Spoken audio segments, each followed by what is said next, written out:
please tell me, are you absolutely sure that there's no room for any changes in this draft of the design? I think the most important thing for me is to understand what you would actually like to get. If you could tell me more about your vision, I might be able to work with the design some more. You are the client, after all. You should have the final say on how the project turns out. I want to build something unique. Something quiet and warm inside. A refuge that can block out the world outside. I want all who enter this building to be able to temporarily forget everything that's going on outside of the building and just focus on their task at hand. That's a bit more information than last time, but it's still extremely vague. To put it another way, every rich person who wants to build a mansion for themselves would request something like this. We've gone through many proposals, and this draft is already the cheapest one. Cutting costs by substituting building materials will not only detract from the overall effect of the building, it also won't save you much more in the grand scheme of things. Thank you for giving it so much thought. Please, give me some more time to mull over the budget. I'll get back to you once I've figured out a solution. I still have a few business meetings that I must attend, so I'm afraid I'll have to leave for now. You can just leave the proposal as is. I'll get in touch once I've given it some more thought.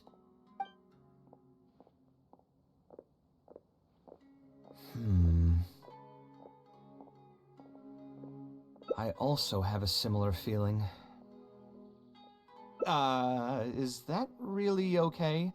I mean, what he does now is none of our business. He does seem really suspicious, though. He dresses like a rich person, but when you talk to him, he hardly sounds the part. That's actually pretty common. Not all rich people are spendthrifts. Many are just, as if not more, stingy than him. The more mora some people have, the more they love interfering with people's lives. Like constantly reminding you to pay back your debts, or hinting every other day that it's time for you to pay rent. Actually, now that I think about it, I'm not even sure this person really wants to work on this project with me.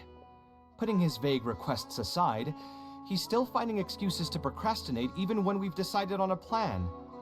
Who knows how long construction will take if he keeps delaying things like this? We should find him again and get some clearer answers.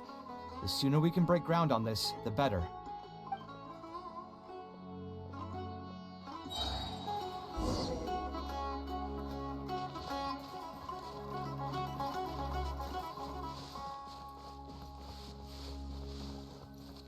Huh? Where did he go?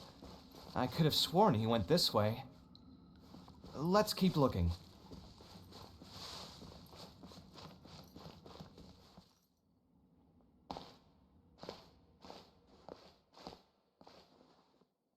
Oh, hey, look! Isn't that Badawi? It sure looks like him, but he's dressed completely different now. What is he up to? Didn't I tell you before? I'm not looking for more workers. Plus, aren't you a bit old for physical labor? If something happens to you, I won't be able to pay for it. Oh, you won't have to worry about that. I grew up as an Eremite mercenary and worked in the desert my entire life. My body's still in great shape. I don't have many talents, but I still have my muscle. If you need someone to unload goods or drive away sumpter beasts, I'm your man. You used to be an Eremite mercenary? I know there are a lot of bad apples in our ranks, but most are just trying to make a living. We're not that greedy by nature, and we'll do our best when given a job. Let me think. I'm sorry, but I still can't take you in. I don't have any open positions right now, and don't have the mora for anything more. How about this? Why don't you try your luck somewhere else? Okay. He used to be a member of the Eremites? Huh. From the way he was dressed, I would have thought he was a merchant from the rainforest. Let's ask him about it.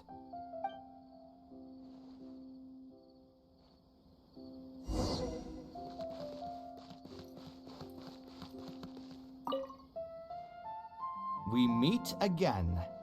Huh? Why are you guys here? That's what we wanted to ask you. Who are you? Why did you dress up like a merchant to talk to me about our project? There's no need for us to continue this project if you still want to keep hiding things from us. I don't work with individuals I can't trust. Believe me, I didn't have any bad intentions. It's just... All right, there's no point hiding anything anymore. The building I'm trying to commission you for is not really a personal residence for me, but rather a library for children living in the desert. A library? Funded entirely by yourself? Shouldn't this be the responsibility of the academia? I've heard that the academia will be looking to prioritize the desert with the allocation of educational resources and materials. It sent over a large shipment of regular goods just last month. You're right, and I was aware of these happenings as well.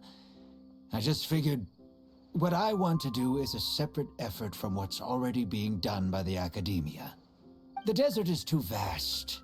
Even if the academia spends a lot of effort trying to disseminate knowledge in those parts, it might still take decades, if not centuries, to reduce the educational gap that already exists between the two regions. And what's more, I don't know if the academia would ever reverse its stance in the future. All I know is that as a desert dweller, we should not wait passively for good things to happen to us. If we only did that, we'd never be able to stand up and hold our heads high. I don't have much longer left on this world, so I just want to use whatever time I have to contribute something to my homeland. I didn't want you to know that I came from the desert. I've lived in the desert my entire life, and there wasn't anyone here that I could trust. I figured I needed as much safety as I could get. To the point that you even disguised your identity? That's certainly taking playing it safe to the next level. Hold on. Don't tell me you've also been scammed before. When I first came to Sumeru City, I brought a lot of Mora, hoping to find an architect that I could work with. Someone agreed to take on the project, and even took a sum of Mora from me, but then disappeared without a trace. After that, I heard that there are a lot of untrustworthy people in this business. Some would run as soon as they've been paid, while others would deliberately use expensive materials and take a cut of the construction funding. I spent a while collecting information in the city, and eventually learned that you're the most famous architect in all of Sumeru. I figured that you wouldn't need to make Mora by scamming people, so I decided to reach out to you. By the way, how did you know I was scammed? I don't think I've ever mentioned that to anybody. Just a hunch. A while ago, I accepted an offer to work on a project in the desert, and was also scammed out of a large sum of Mora. I ran into someone who was living in a pretty run-down house. I noticed a load-bearing wall on the verge of collapse, and suggested that I build a new house for him. He said that he had no way to pay for it, so I loaned him some of my own Mora, and told him to get some stone and timber from the local vendors. Soon after that, I found out that he had gone gambling with all the money, and lost everything, down to the last coin. And after that, he even borrowed Mora from me twice more, using a different excuse each time. I didn't even suspect him of any wrongdoing until he hired a group of mercenaries and tried to ambush me in his own house. According to him, I looked like an easy target because I was an academia scholar who didn't have any family or friends in the desert. What kind of person would just look at someone else and think, this guy looks like an easy target? Those kinds of things do happen every once in a while, yes. Folks like him are the exact reason why us desert dwellers' reputation has gone down the drain. I must apologize to you on their behalf. It's all right. You were also scammed by someone from Kasharwar after all. I should apologize to you on their behalf. Ultimately, neither of our experiences had anything to do with the desert or the rainforest. People who are new to an area are always easy targets for criminals. Yeah, you'll find both good and bad people everywhere. I can't understand the logic of those who like to take advantage of others, but I have to accept their existence as a fact of life. Anyway, I digress. Let's return to the topic at hand. Did you keep rejecting my designs because you thought I was deliberately using expensive materials to take a cut as a middleman? That's what I was afraid of initially, yes. I eventually understood that you weren't out to cheat me. But unfortunately, I still don't have nearly enough mora to pay for the design you proposed. I've done the math and know that we should be able to make it if we cut some corners. However, after our conversations, I can see that you're passionate about your design, and I'm quite fond of the proposal as well. So, I decided to try and see if I can afford your proposal as is. I've been looking for work every day, and in another month, I should be able to cobble together enough mora to meet the budget. By cobble together, you mean you're going to spend your entire life savings on this project? But then, what will you do if something unexpected comes up, and you find yourself stuck with no emergency fund? To be honest, I haven't really thought about that. I mean, when you've lived to be my age and something happens, you can't really call it unexpected anymore. All I want is to build this library before I leave this world, so that the children of the future would have some books to read, and the desert dwellers would be able to learn their letters and pick up some practical knowledge. A while ago, I heard that the academia had decided to recruit a number of exceptional children from the desert. Of course, this is welcomed news. But as someone who spent their entire life in the desert, I still have a few concerns. I know the desert life and can predict what the problems will be. Many children from the desert have had neither the interest nor the proper environment to learn.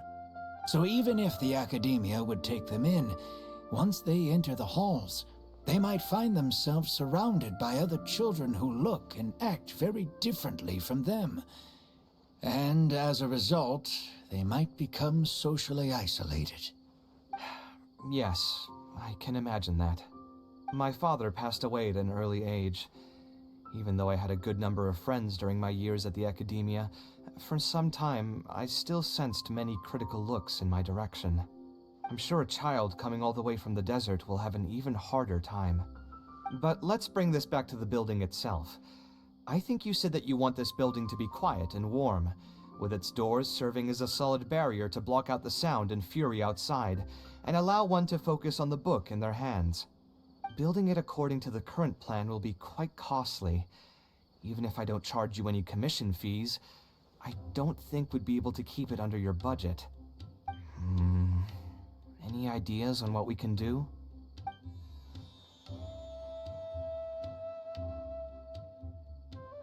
A slightly different style. Give me a minute. Most architects would probably prioritize cutting costs and removing extra features in this situation. Indeed, converting the building into a simple bungalow would solve most of our problems. However, I do not think this would be the best solution. While it's true that the aesthetic value of a building is often viewed as an afterthought, neglecting it has some long-term negative consequences.